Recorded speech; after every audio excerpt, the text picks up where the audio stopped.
Hey guys, welcome back to Figure Unboxing. If you're brand new to the channel, don't forget to subscribe and like the video. And today we're going to take a look at the S.H.Figuarts Loki from the Avengers.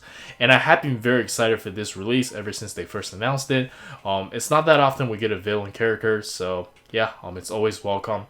And based on what I've seen, the review on this guy is not very good. There's a lot of QC issues with the head sculpt, the cloth cape doesn't look good, and the figure is definitely not tall enough. And I'm a big guy on scaling, so yeah, that might be a problem for me, but do let me know in the comments on what you think. Anyways, here's the left of the box, here's the right of the box, and here's the back of the box. And that's not wasting any more time, and bust this thing open and see what we got. And here's the figure still in the inner packaging, looking okay. Looks like my head sculpt are fine, but this figure is definitely too short. Anyways, let's check it out.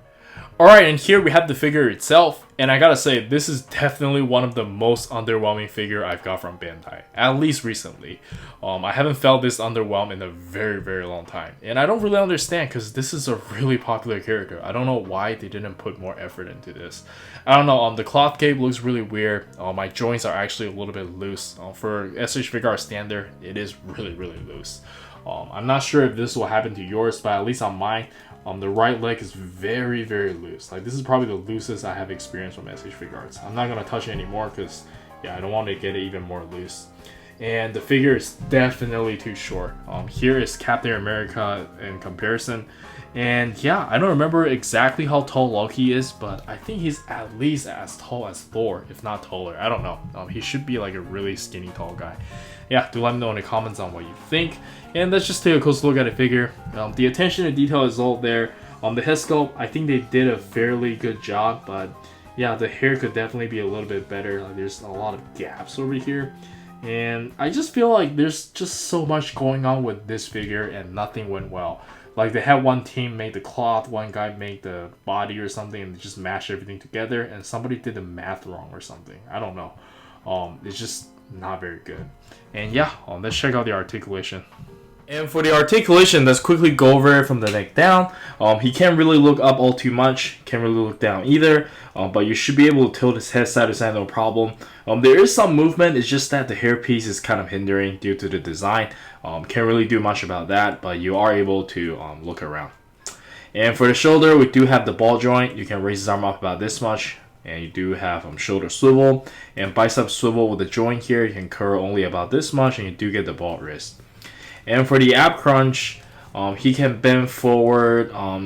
He can't really bend forward or backward. For some reason, my waist here is super loose, so I'm not gonna like move it too much anymore. And due to the design here, you can't really move all that much anyways.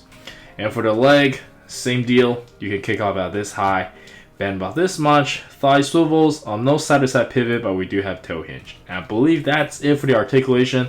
It is pretty horrible, but it is what it is. And yeah, do let me know in the comments on what you think, and let's check out the accessories. And for the accessories, we can start with the default face, and I think it looks pretty good for the most part. You just have to be careful when you're playing with it. It's very easy to like get it displays like this, and it will look really odd. And next up, we get an evil smiling face, and I do feel like this one looks a little bit odd, and I'm probably never gonna use it after the review. And the last facial expression we got is the one his mouth got sealed, and this one is probably my favorite. I really like this look. And then we have the interchangeable head for the helmet, which I think is pretty well made, and of course all the faces are compatible with this. And for the interchangeable hands, first off we get a pair of relaxed open hands, and they're very nicely painted and sculpted. And then we get a pair of display open hands for you to hold the Tesseract, and it's just a really nice piece of translucent plastic. Pretty cool. And lastly, we do get a pair of hands for holding the scepter, and these are very nicely painted and sculpted. We do get both long and short version, which is really thoughtful. These are definitely gonna be fun to pose with. And we also get the handcuffs. And yeah, I believe that's everything, and let's check out some action posing.